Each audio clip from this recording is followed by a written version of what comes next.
What would you say if someone told you that a man, his body worn by time, his bones long past their prime, his skin marked by the weight of more than a century, became the father of 6 sons who would grow into 6 nations?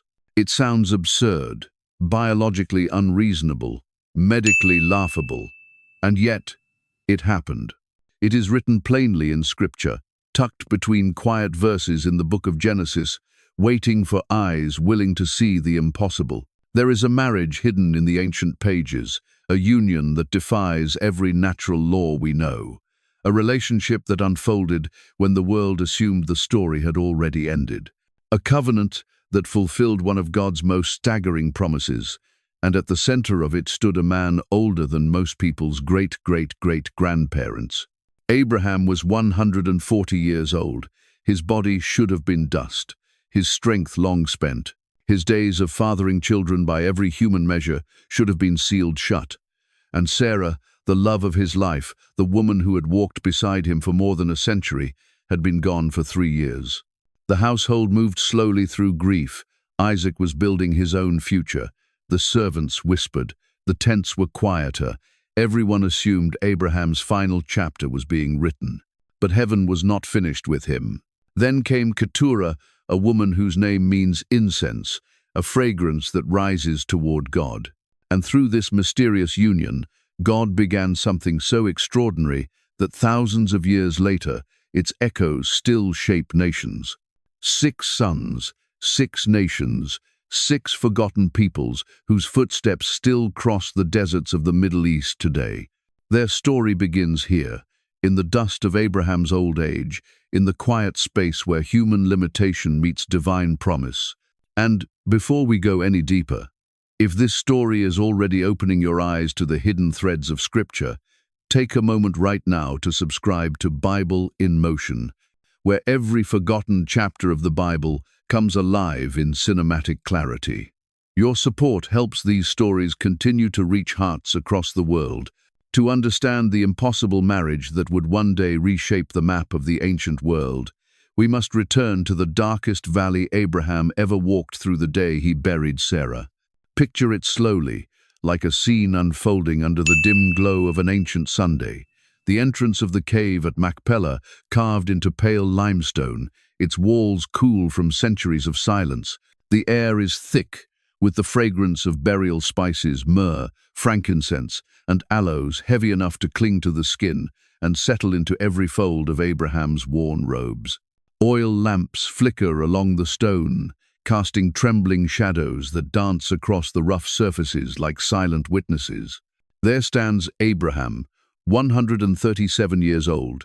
His hands that once raised altars on mountaintops, hands that clasped covenant stones, hands that held newborn Isaac now tremble as they wrap Sarah's lifeless body in burial cloths. The woman who had laughed when God made an impossible promise. The woman who had wept with joy when the impossible was fulfilled. The woman who had stood beside him through deserts, battles, miracles, and failures. Sarah, his Sarah, was gone. In that cave, the dust beneath his knees is cold, the air is still, and the silence is unbearable. Tears gather in his deep-set eyes, carving slow rivers down his weathered cheeks and falling onto the stones where she now rests. He is the friend of God, the father of nations, the patriarch of promise. But in that moment, he is simply a man grieving the love of his life. Genesis 23 records every step how Abraham negotiated with the Hittites for the field and the cave, paying 400 shekels of silver. How he insisted she be buried with honor and dignity. When the final stone was placed, the chapter felt closed. Final, devastating. The household entered mourning. Days bled into weeks, weeks into months, months into years. Abraham guided his household with quiet steadiness, still believing in the God who had called him from Ur so many decades earlier. He watched Isaac step into adulthood. He tended his flocks, his herds, his vast tent's life continued, but something inside him had dimmed. There are griefs that time does not erase. It only teaches us how to breathe around them. 3 years passed. Abraham was aging further into the twilight of life. No one expected new beginnings. No one imagined new chapters. To everyone watching, the story had settled into its closing pages. But heaven writes differently. When the world believes the ending has been inked, God often adds a sentence no one saw coming, a sentence that unlocks an entire new chapter. And so, with stunning simplicity, Scripture says, Abraham took another wife, and her name was Keturah. 11 words. Just 11. But those words would spark a legacy that would ripple across continents and centuries. The household must have been stunned. Isaac, now building a life of his own, must have paused in disbelief. The servants surely whispered in the shadows of the tents.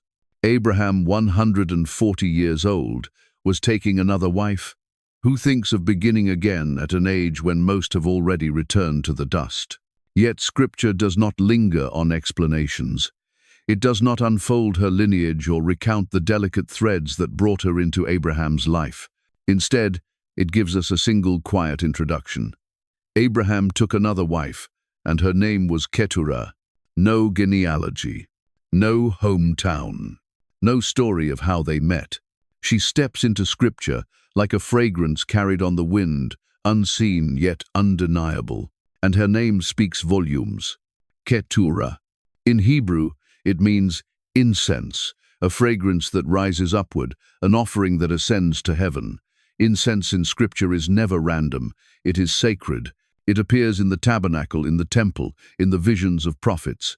It symbolizes worship, the prayers of the saints, the presence of God Himself. Her very name hints that her life would be something lifted to the heavens, a quiet offering, a holy fragrance woven into God's unfolding plan. Some scholars suggest she may have come from the tribes of Ham. Others imagine she may have belonged to Eastern peoples Abraham encountered as he wandered the vast wilderness between Canaan and Mesopotamia. The truth is, we do not know. But what matters is this: God knew, and God chose her. And here lies a question that reaches far beyond ancient history and pierces the human heart. What if the most significant chapter of your life is the one you believe is impossible? What if God is calling you to something the world says makes no sense? Would you say yes anyway? Because this union, this quiet, unexpected, almost unnoticeable entry in Genesis was not the story of an old man seeking companionship. It was not nostalgia or comfort or sentiment. It was destiny. It was God beginning a new multiplication after grief. It was heaven revealing that purpose does not expire simply because time has passed. It was a reminder that faith's greatest chapters often begin in places human logic declares barren. Keturah entered Abraham's life, not as an afterthought of age, but as a vessel of promise, an instrument through whom God would unlock a dimension of His covenant that the world had not yet seen.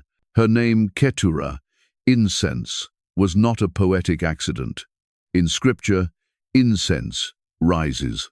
It ascends toward heaven as worship, as surrender, as an offering the human hand cannot force and the human eye cannot hold.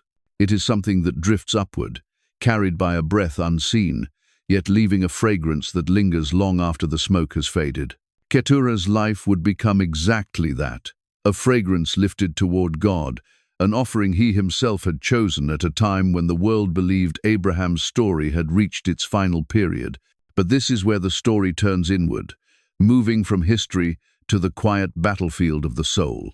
Because Keturah's appearance forces us to confront a haunting question, one that whispers into our own seasons of delay. What if the most significant chapter of your life is the one you believe is impossible? What if God is calling you into a purpose that others would laugh at? What if the door you were certain had closed forever is the very door He intends to open? Abraham had every reason to say no, every reason to believe there was nothing left for him to contribute, every reason to assume that after Sarah, after the miracle of Isaac, after the sorrow of her passing, his story was settled, complete, sealed. But what heaven understood was different. When God speaks a promise, He never speaks to your age. He never speaks to your limitations. He never speaks to your qualifications. He speaks only to His purpose. And purpose does not expire. So Keturah did not enter Abraham's life to replace Sarah, nor to rewrite her legacy, nor to fill a void that grief had carved.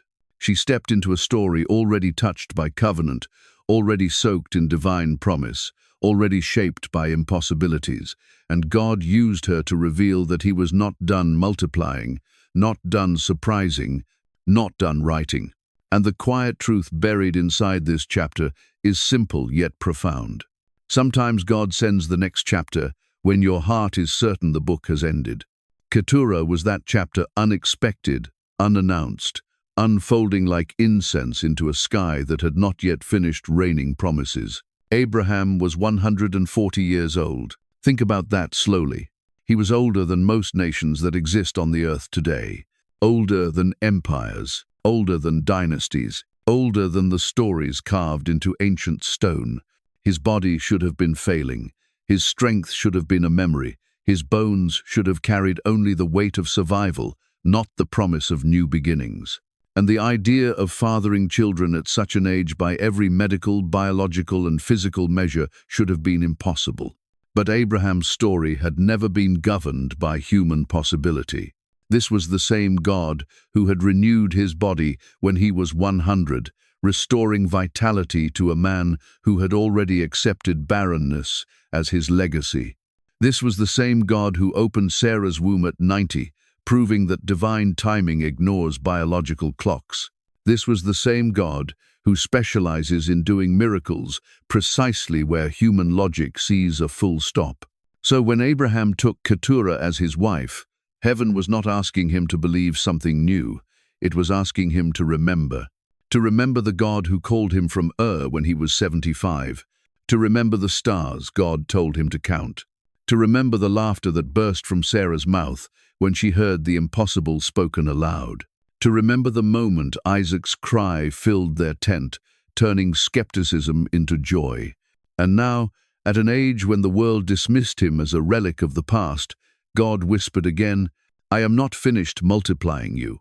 What would you do in that moment? Would you laugh like Sarah once did? Would you hesitate as Abraham once did? Would you look at your age, your limitations, your circumstances, and whisper back, "God, it's too late for me"? Abraham could have said those words. He could have retired into memory, folded himself into grief, and surrendered to old age. He could have concluded that one miracle child was enough, that Isaac was the fulfillment, the complete package, the finished story. But he didn't. Abraham said yes. He believed again. He trusted again. He stepped into a chapter that looked foolish to the world and glorious to God. And Keturah, the woman whose very name means fragrance, said yes as well. She entered covenant with a man who had lived nearly a century and a half, knowing that their union was not simply companionship but destiny, something God himself had woven into the tapestry of his promise. Sometimes God asks us to believe for new things at the exact moment we've convinced ourselves the season is over. Sometimes he asks us to open doors we thought were nailed shut. Sometimes he breathes life into chapters that grief, age, or disappointment tried to bury. Abraham's yes, at 140, shattered the lie that fruitfulness is tied to youth. Keturah's yes revealed that purpose often enters quietly, without fanfare, without explanation. And together, their yes became the soil where 6 nations would take root, nations that would echo across deserts, across history, across prophecy. And then, the impossible began to unfold. Not once, not twice, but 6 times. Keturah conceived and bore Abraham 6 sons, each one a living contradiction to biology, each one a quiet proclamation that the God of Abraham does not retire his miracles. Their names are recorded in Genesis 25:2, tucked into scripture like treasure waiting to be rediscovered. Zimran, Jokshan, Medan, Midian, Ishbak, and Shua. 6 names many believers have never heard. 6 boys born when their father was well past 140 years old. 6 sons who would carry Abraham's bloodline into the East, shaping the ancient world in ways few understand. Imagine the camp as each child was born. Servants rushing through rows of tents, whispering astonished echoes of, Another son. Midwives shaking their heads in disbelief as they placed newborn boys into the arms of a man older than empires. Isaac, watching from a distance, feeling the tension between wonder and uncertainty, and Abraham, his eyes glistening with tears, lifting each infant to heaven, whispering blessings over sons he never expected to hold. 6 times Keturah's tent filled with the cry of new life. 6 times Abraham felt the weight of a miracle in his arms. 6 times heaven reminded the world that God's multiplication is not bound by human logic. Each child represented more than lineage. They represented promise expanded.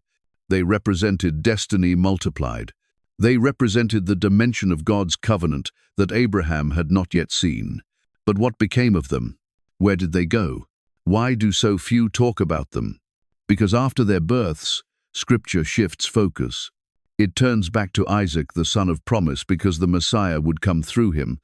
But the story of Keturah's sons did not vanish. They were not forgotten. They did not fade into the wilderness. These 6 boys grew into 6 men, 6 leaders, 6 patriarchs of tribes that would travel eastward into lands that would one day be called Arabia, Mesopotamia, and the deserts stretching toward the Persian Gulf. Their bloodlines would shape trade routes, kingdoms, alliances, and conflicts. Their descendants would appear again and again throughout Scripture in the stories of Moses, Gideon, David, and even the prophets. But all of that begins here, in this quiet moment when 6 newborns rested in the arms of a man everyone believed was too old to be fruitful. Abraham had thought his season of fatherhood ended with Isaac. But Keturah reminded him and reminds us that God always has more chapters, more promises, more multiplication than we expect. Now we arrive at one of the most overlooked moments in all of Scripture, a scene quiet enough to miss, but powerful enough to shape the destinies of entire peoples. Genesis 25:6 says, "But to the sons of his concubines Abraham gave gifts, and while he was still alive, he sent them away from his son Isaac, eastward, to the east country." A single verse, a simple statement, yet behind it lies a moment layered with emotion, purpose, and divine design. Although the passage uses the word concubines, Scripture had already called Keturah Abraham's wife. Many scholars believe the term in verse 6 is a legal distinction tied to inheritance, not identity. Isaac remained the heir of the promise, the lineage through which the Messiah would come. But make no mistake, Keturah was Abraham's legitimate wife. Her sons were legitimate sons. And what happened next was not rejection. It was divine organization. Now imagine the scene in full cinematic detail. The sun rises over Abraham's sprawling encampment, hundreds of tents stretching across the landscape like a small kingdom. Camels kneel beneath the weight of finely woven saddlebags. Servants sort supplies, jars of oil, bundles of grain, weapons wrapped in leather, tools forged in fire. Sheep and cattle are separated into new herds, each one assigned to a different son. The air is thick with movement. But at the center of it all stands Abraham, now well over 160 years old, his beard white as desert sand, his eyes holding the weight of a lifetime walking with God. Before him stand his 6 sons, Zimran, Jokshan, Medan, Midian, Ishbak, and Shua, no longer boys, men now, leaders, strong, sharp-eyed, carrying the potential of nations inside them. Abraham places his weathered hands on each son's shoulders, the same hands that held the knife over Isaac on Mount Moriah, the same hands that buried Sarah in the cold silence of the cave, the same hands that built altar after altar across the wilderness. His voice trembles not from age, but from the gravity of blessing. Isaac will remain here, he tells them softly. He is the son of the promise. Through him the covenant continues. Their eyes lower in respect. They know. But you, Abraham continues, looking at each face with deep affection, God has a purpose for you too. You will go east. You will become nations. You will spread my name across lands I have never walked. You will fulfill the promise that I would be the father of many nations. These are not the words of a man sending sons away. These are the words of a father releasing destiny. He gives them gifts, not token offerings, but wealth substantial enough to establish kingdoms: silver, gold, livestock, tools, weapons, provisions, blessings, everything a patriarch gives when he believes in the future of his children.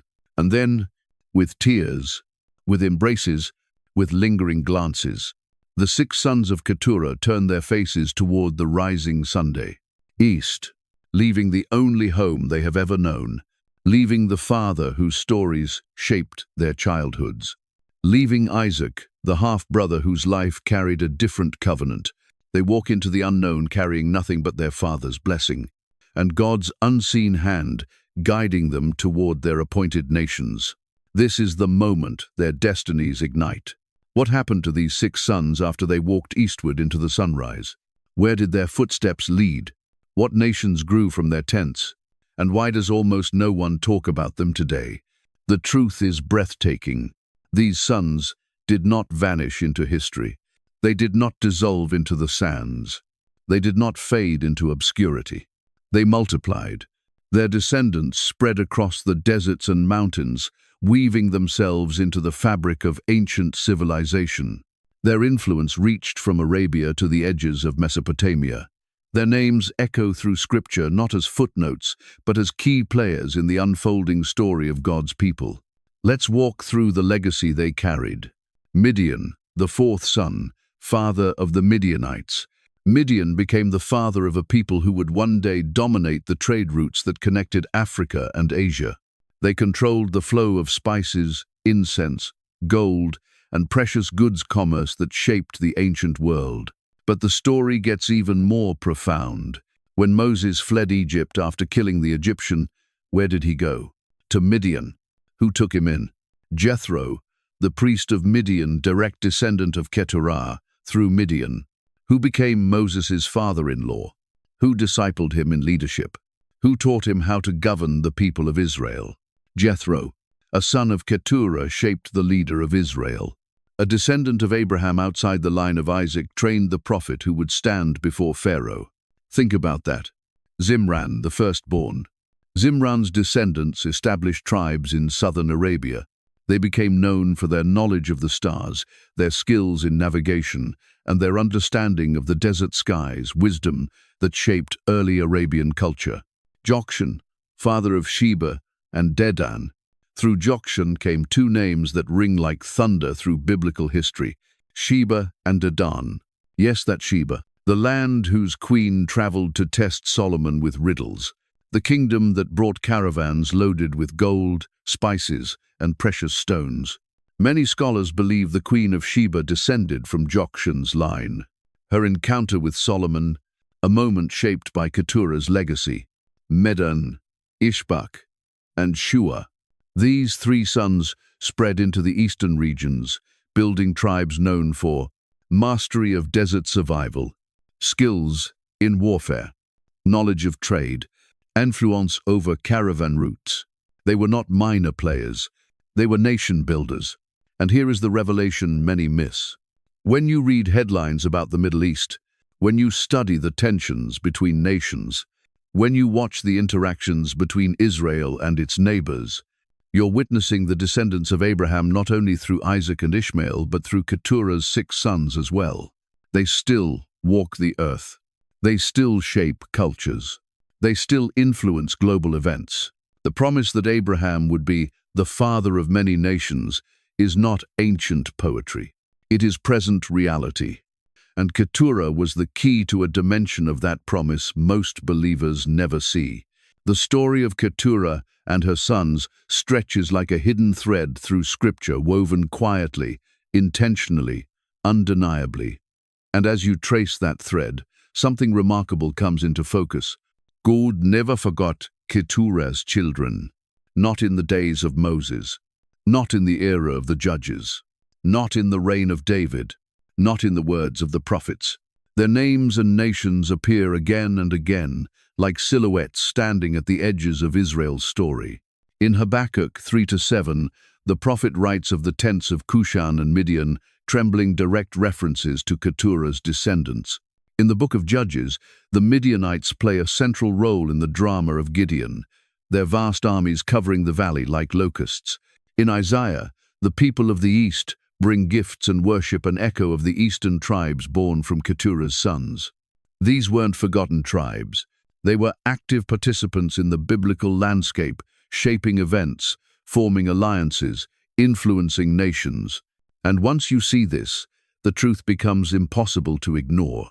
God fulfilled his promise to Abraham through more than Isaac, more than Ishmael, more even than what Abraham understood. When God declared, "You will be the father of many nations," Abraham saw two sons, Isaac and Ishmael. But God saw eight streams of destiny flowing from one man's obedience. Isaac would carry the covenant. Ishmael would become a great nation.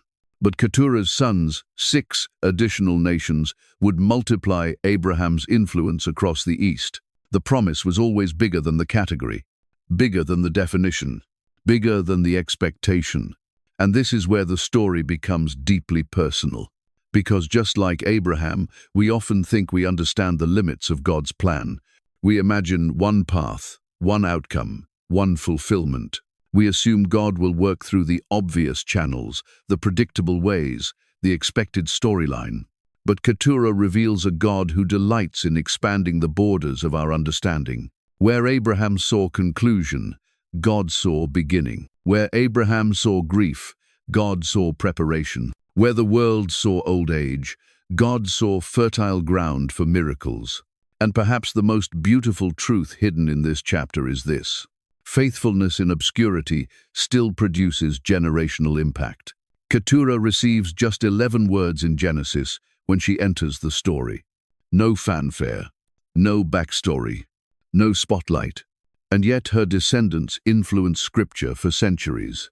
You may feel unseen. Your obedience may feel small. Your sacrifices may feel unnoticed. But heaven sees what humans overlook. And God weaves the faithfulness of hidden people into generational legacies that outlive them by lifetimes. Keturah's presence in Abraham's story is not an interruption, it is a revelation of God's character. He is the God who exceeds promises, the God who multiplies beyond measure, the God who writes stories bigger than the people living them ever realize. And if he did it for Abraham, if he wrote new beginnings at 140, he can still write new beginnings for you today. So what do we learn when the dust settles on the story of Abraham and Keturah? What truth rises like incense from the pages of Genesis, drifting into our own lives thousands of years later? It is this: God is never finished with those who say yes. Abraham was 140 years old, an age at which the world would have labeled him done, retired, irrelevant, a legend fading quietly into memory. Sarah was gone. Isaac was grown. Grief had carved deep lines in his face. His body, by all natural standards, should have known only rest. But heaven saw something more. Even after a lifetime of miracles, God said, "I have another chapter for you." Even after the promise seemed completed through Isaac and Ishmael, God whispered, "My plans stretch farther than your understanding." Even after sorrow settled over his home, God breathed, "Your story is not over." And Abraham believed him. He did not shrink back into the safety of nostalgia.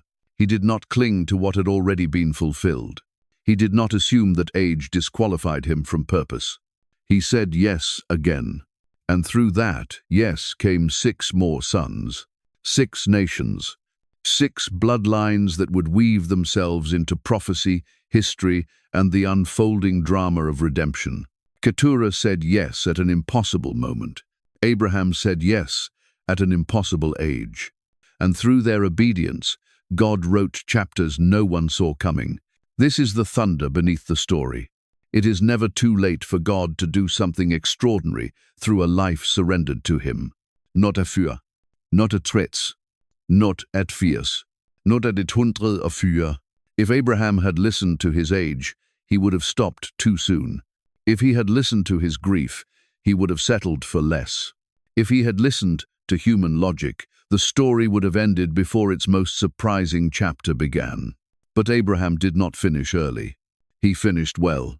And the same question God asked him at 140 is the question that echoes toward you now. Will you believe me for something new?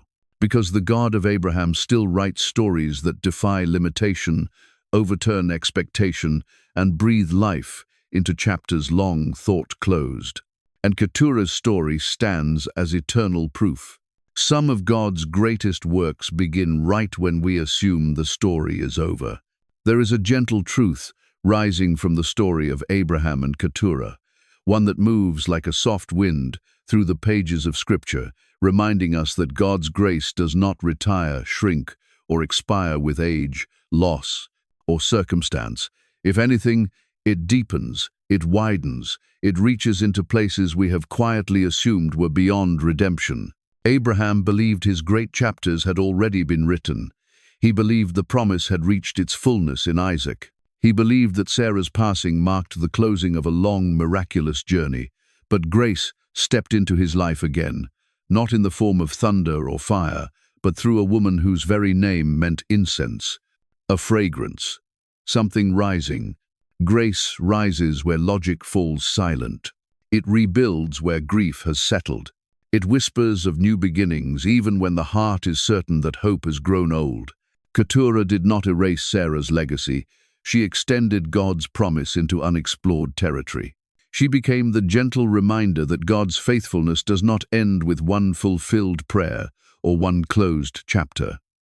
Instead, it flows into new pathways, quiet, surprising, and often unnoticed by the world. Abraham's story teaches us something profoundly tender.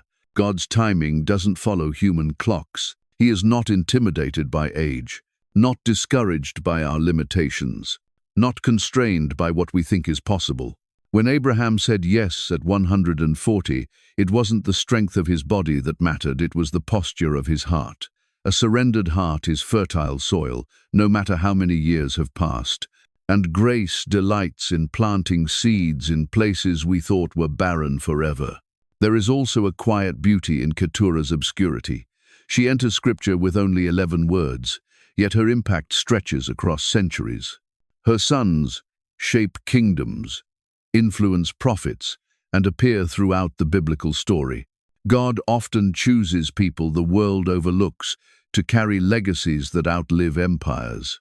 And maybe that is the heart of this lesson. God sees what others ignore. He calls what others dismiss. He multiplies what others believe is finished. If your life feels stuck, small, quiet, or forgotten, if you are standing in a chapter that feels like an ending, if your age, your wounds, or your circumstances whisper that it's too late, let Abraham and Keturah remind you. Grace is never done writing, and the next chapter God writes may become the fragrance that rises from your life, a testimony unfolding long after you thought the story had closed. If this story stirred something in your heart, something gentle, something hopeful, something awakening, then maybe God is whispering to you the way He whispered to Abraham, "I'm not finished with you yet." Your age doesn't disqualify you. Your past doesn't cancel your purpose. Your closed doors don't intimidate the God who opens new ones. So today, take one simple step of faith. In the comments write, "It's never too late." Declare it over your own life. Let it become a seed of expectation, a statement that reminds your soul that God still writes new chapters. If you haven't already, I invite you to subscribe to Bible in Motion. Every week, forgotten characters, hidden stories, and overlooked miracles come alive again, not to entertain, but to awaken faith in the God who still moves mountains in quiet hearts. And if you know someone who feels like their time has passed, someone grieving, someone aging, someone doubting, share this message with them. You may become the voice that reminds them that grace still breathes, still calls, still multiplies. Because Abraham and Keturah's story is not just ancient history, it is a living promise. God isn't done, and neither are you. May your faith rise like incense, and may your next chapter begin today.